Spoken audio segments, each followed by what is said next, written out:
이번에는 중요한 이슈를 새로 고침하는 시간입니다. 더블 S 리프레시, 심광섭 MBN 골드 매니저 나왔습니다. 안녕하세요. 네, 안녕하세요. 신경섭입니다. 네.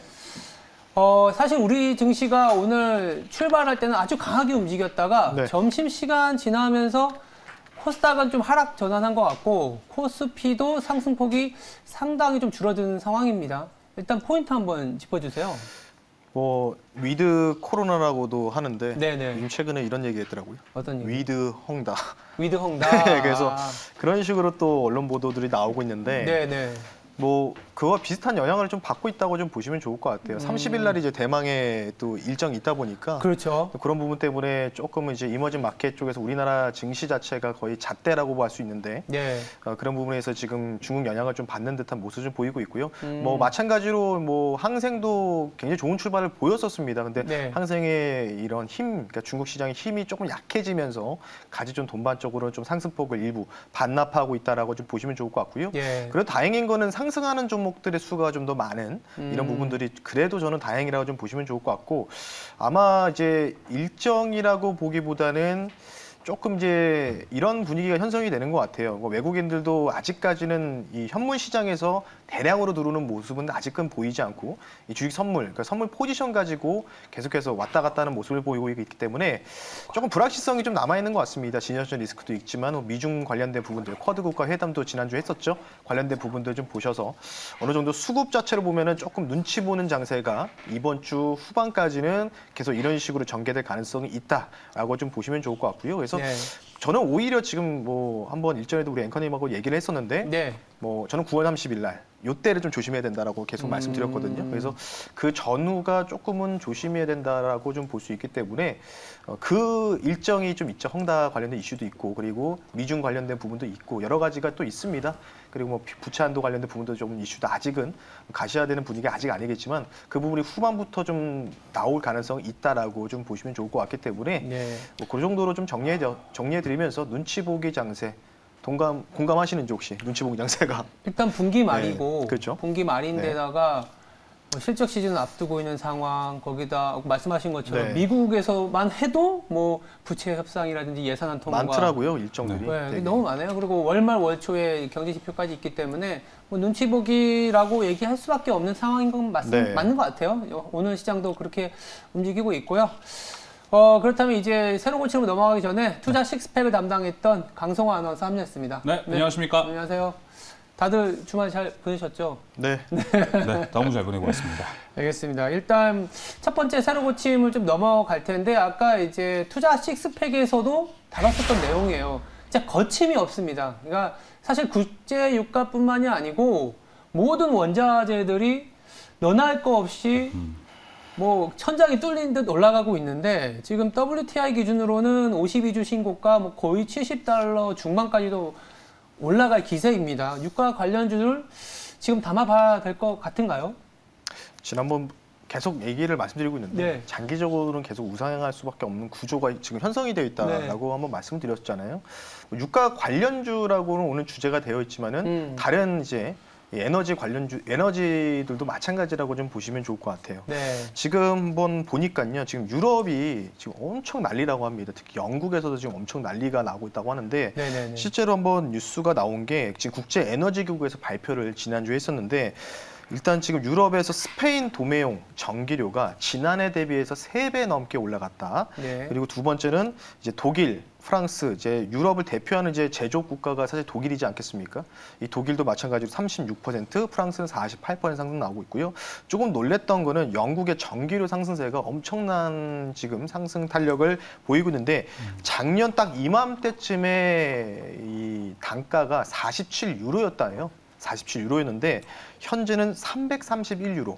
거의 7배 넘게 상승이 나왔던 부분이 있기 때문에 이 전기료, 그러니까 결국은 전력 부족이겠죠. 전력 부족 사태가 계속해서 심화되고 있는 부분 때문에 국제 유가도 어쩔 수 없이 같이 좀 돈반적으로 오르는 경향이 있다라고 좀 보시면 좋을 것 같고요. 지금 우리나라도 아마 11월 달에 예. 뭐 이제 가스 가격도 상승이 나올 수 있다. 뭐 여러 가지가 얘기가 나오고 있고 지난주에 사실 저희가 한국전력 얘기를 했을 때도 마찬가지로 맞아요.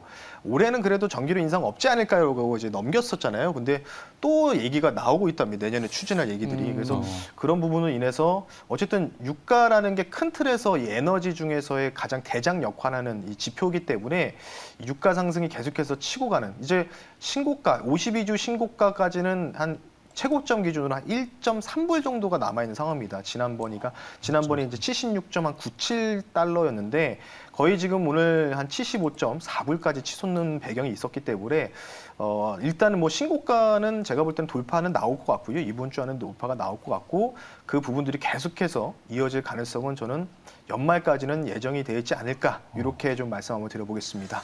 그러니까 사실 이제 매니저분께서도 저희가 이 리프레시 하면서 네. 매주마다 에너지 관련 얘기는 한 것 같아요. 맞아요. 맞습니다. 뭐 신재생 갔다가 네. 전통에너지 갔다가 이렇게 엎치락뒤치락 하면서 네. 정말 무슨 WS 할 때마다 느끼는 게 네. 에너지를 제일 많이 다루지 않았나 저희는 우리가. 주에 많으면 2번, 최소한 한 번은 진짜로 계속 했던 것 같아요. 그래서 아마 어쩔 수 없이 또 다음 주에도 에너지 관련 얘기가 또 나올 수도 있는데 분명 유가 또 신고가 어디까지 갈까 또 얘기할 것 같은데. 네, 그래서 그런 부분들에 대한 내용들은 저희가 심도 있게 계속 다루도록 하겠습니다. 네. 근데 국제 유가 어디까지 오를 거라 보세요, 두 분은? 국제 유가. 이게 생각보다 사실은 저희들도 저희 하우스라고 증권사들마다 이제 에너지 담당하시는 분들도 많은데 네.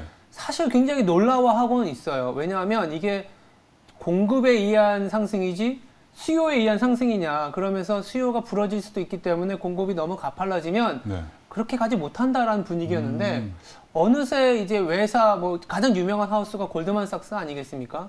WTI를 지금 거의 80에서 90달러까지 부르짖은 상황이라서 저희들도 계속 지금 뭐 80달러 이렇게까지 얘기는 하고 있는 상황이에요. 신광순 매니저도 아까 연말까지 계속 오를 거다 이렇게 얘기하셨잖아요. 네. 우리 한번 내기 한번 해보는 거 어떨까요? 기간을 설정하는 건가요? 네, 기간을 한 달 정도로 잡고 네. 오늘이 9월 27일이잖아요. 10월 27일까지 10월 27일까지 유가 정도를 맞춰서 지는 사람이 시청자분들께 치킨을 쏘는 거예요. 가장 가까운 사람이 이기는 거고 이제 가장 가까운 사람이 1등으로 빠지고요. 한 분 한 분이 아. 2마리로 해서 이제 시청자분들께 보내는 거죠. 치킨 2마리. 네, 1등만 살아남는 걸로 하고요. 어떠신가요? 알겠습니다. 알겠습니다. 그럼 3명이서 이게 예측을 하는 거죠? 네, 얼마 알겠습니다. 보시나요? 저는 82달러 봅니다. 82달러요? 네. 신중호 저희 하우스 뷰이기도 하고 해서 네. 네. 그리고 매니저분께서는 그러면 저는 조금 더 높게 해서 네. 88불. 88달러. 네. 18이요? 저는 그럼 85 가겠습니다. 아, 85. 중간에 걸쳐서 제일 유리한 가격일 것 같은데. 10월 27일에 네. 결과가 공개되면 네. 저희들 중에 2명이 치킨을 쏘도록 하겠습니다. 네, 1등은 제가 할 것 같네요. 네, 알겠습니다.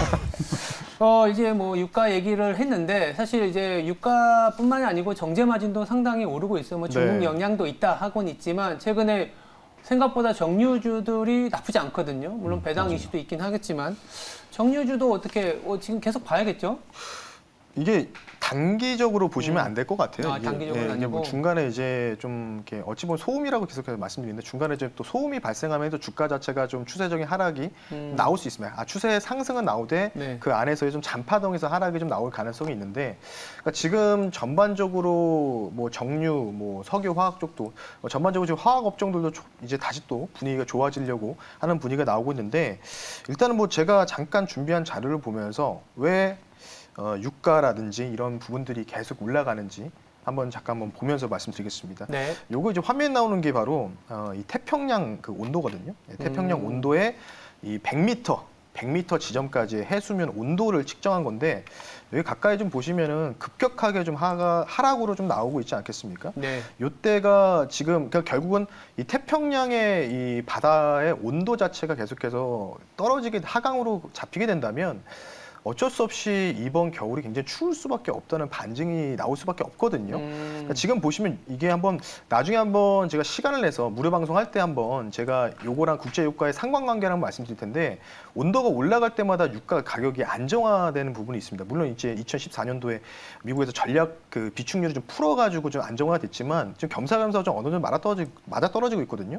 그러니까 추가적으로는 보는 게 바로 여기 보시는 게 앞서 말씀드렸던 그 미국에서 전략 그 비축유 관련된 상황인데 조금씩 떨어지고 있죠. 좀 확대를 해서 좀 보겠습니다. 좀 잘 안 보이시니까 확대를 해서 좀 보면은 계속 급격하게 지금 비축유 자체가 하락이 나오고 있는데 2014년도에도 이전에도 유가가 굉장히 강하게 치고 갈 때 미국에서 유가 안정을 위해서 비축유를 풀었단 말이에요. 네, 그런 부분이 있는데 뭐 조만간에 다시 또 비축유 풀 수도 있습니다. 미국 쪽에서. 그래서 어쨌든 미국이 지금 원유 유가 시장을 컨트롤하고 있는 부분들을 이걸 통해서 여러분 확인하시면 좋을 것 같고 마찬가지로 요게 보시면은 이게 중국 국가 통계국에서 발췌한 자료인데 뭐 보시면은 딱 영어로 되어 있는데요. 기초적인 부분들이 여기 보시면 이제 기초 이제 원료 부분인데 가장 연간 상승률과 연간 상승률이 가장 높았던 부분이 요겁니다. 바로 18%, 뭐 12% 이렇게 좀 나와 있죠. 지금 이제 두 자릿수로 상승률이 나와 있던 부분들이 대부분 뭐냐면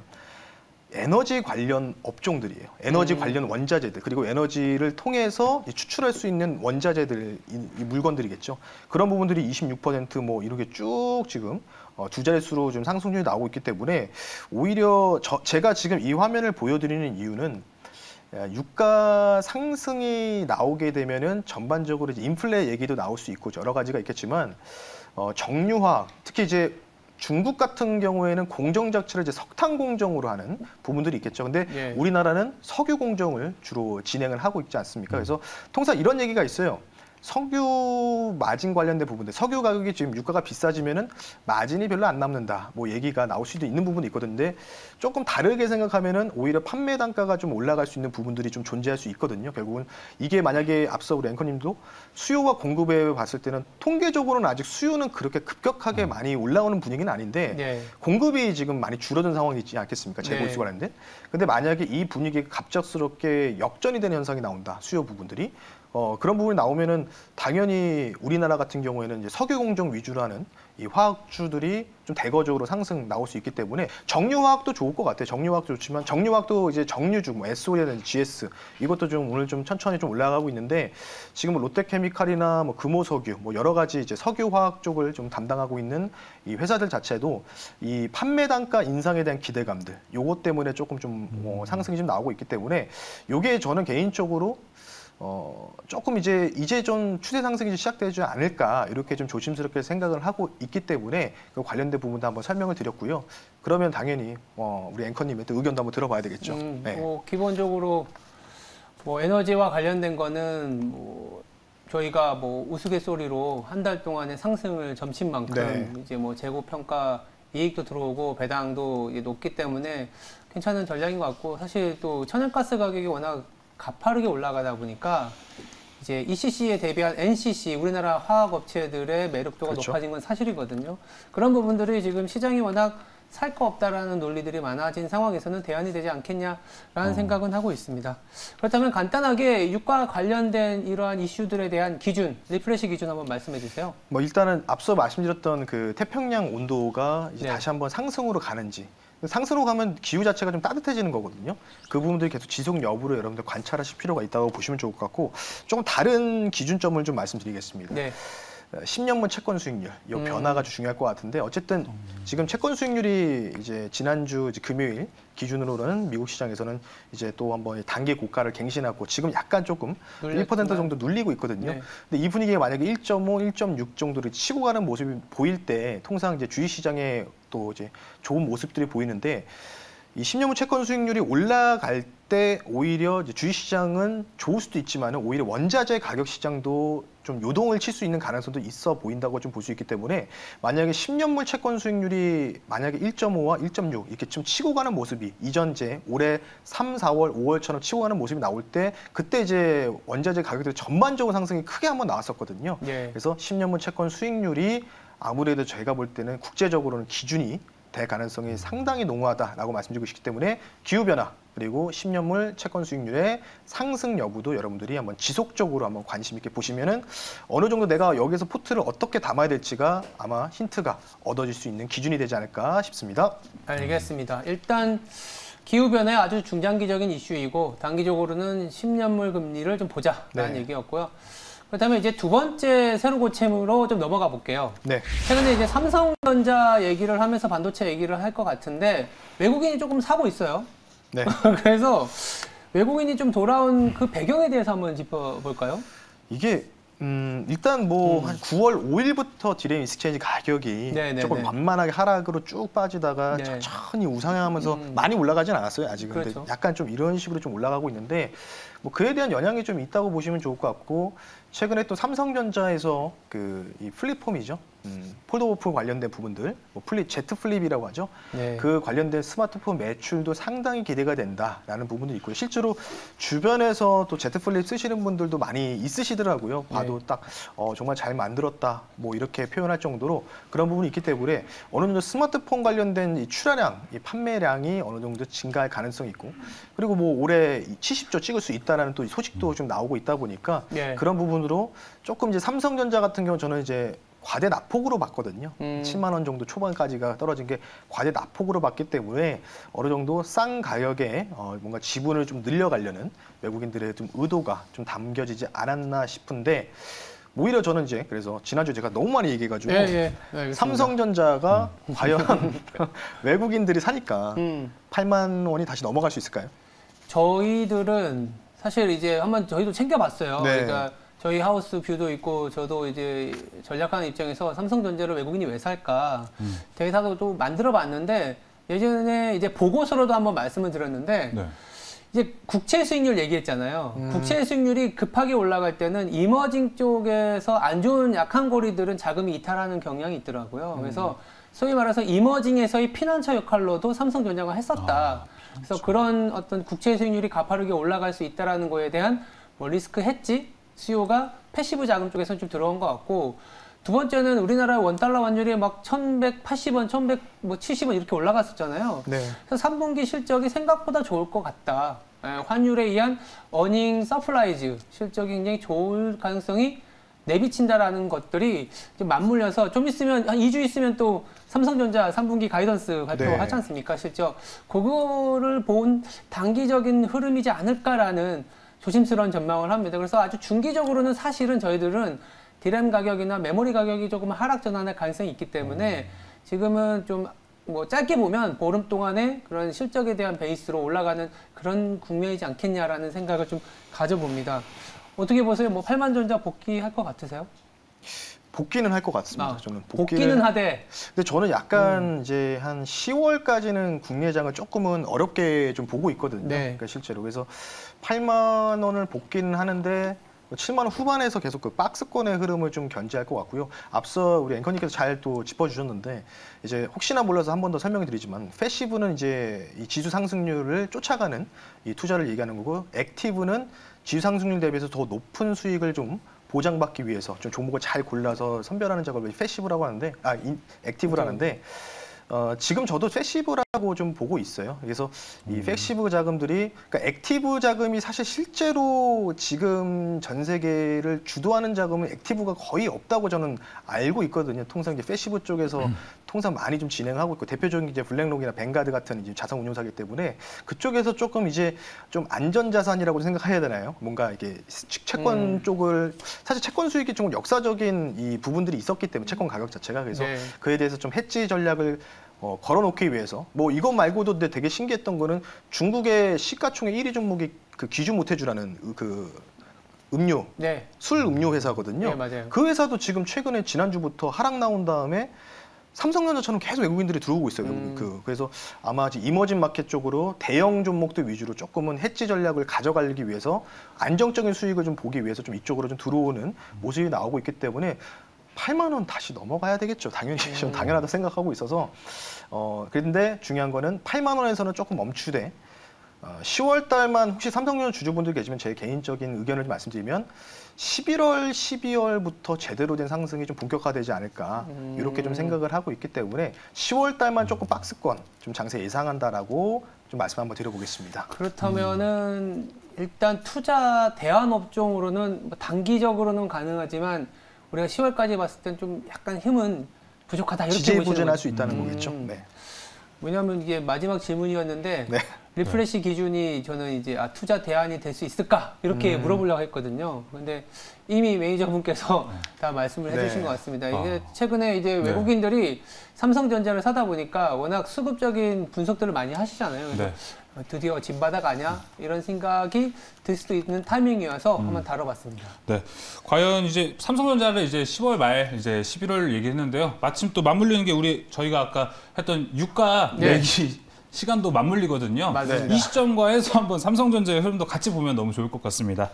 자, 그러면은 이제 오늘 국제유가와 삼성전자 이야기를 나눴는데요. 이 시점에서 신광선 매니저 이번 주 첫 PT 종목은 무엇으로 갖고 왔을까요? 이 종목 진짜 너무 싸가지고. 그래요? 가지고 나올 때도 너무. 그러니까 저 개인적으로는 저평가 받고 있다 생각해서 가지고 나왔는데 마찬가지로 아까 화학 관련된 얘기를 살짝 언급해드렸잖아요.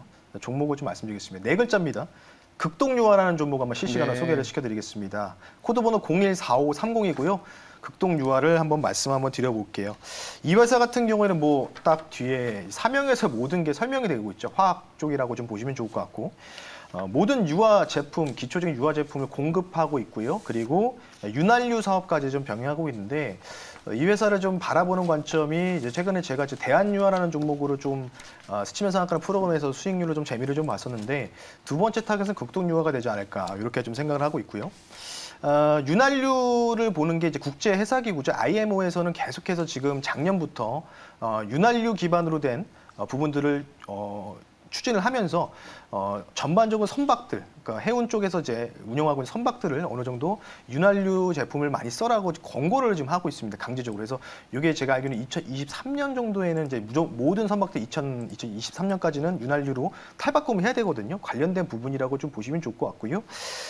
마찬가지로 이 회사도 그 가스, LPG 쪽의 사업 부분을 영위하고 있기 때문에 조만간에 이제 그 또 11월 달에 또 가격 인상 이슈도 있기 때문에 관련된 예고, 수혜가 기대된다라고 좀 보시면 좋을 것 같고 통상 이제 석유화학이라든지 정유화학 좀 여러 가지가 있겠지만은 이 판매 단가가 사실은 조금은 불확실할 수 있다라고 있는데 이런 쪽으로는 그렇겠지만 그렇지 않은 경우도 굉장히 많거든요. 사실 실제로 수요가 만약에 증가하게 되면은 아무리 유가라든지 이런 부분에 정제 마진이 남지 않더라도 공급 면에서 공급도보다 수요가 높아지면은 당연히 자연스럽게 판매당 가격 상승으로 인해서 매출적인 부분이 잘 찍힐 수밖에 없다라고 좀 보시면 좋을 것 같아서 너무나 가격이 매력적이라고 말씀드리고 싶고요. 차트를 보면서 간단하게 가격 전략을 말씀드릴 텐데 이때 마찬가지로 이제 워낙 이때 이제 모든 원자재를 이제 다루는 이 업체들이 대부분 3월, 5월 달에 굉장히 큰 상승이 나왔고요. 시총이 매우 좀 작은 종목이기 때문에 상승 탄력이 좀 둔화됐었지만 그리고 나서 기간 조정 똑같이 화학주 똑같이 거의 한 6개월, 7개월 이렇게 가격 조정과 기간 조정 동시에 나왔고요.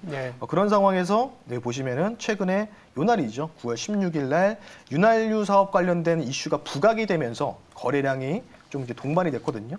그리고 나서 지금 제일 제가 좋아하는 거래량이 터지고 나서 어느 정도 눌림이 나오는 구간에서 다시 한번 상승이 나오고 있기 때문에 이 종목은 거래량이 최소한 여기에서 절반 정도 가까이 터질 때까지는 저는 이 종목은 추세 상승이 이어진다라고 좀 볼 수 있기 때문에 목표 가격을요.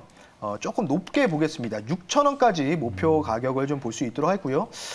연말까지는 제가 볼 땐 신고가도 한번 가능하지 않을까 이렇게 조심스럽게 생각을 하면서 6,000원 정도 목표가 말씀드리고 손절 가격은 좀 타이트하게 잡아드리겠습니다.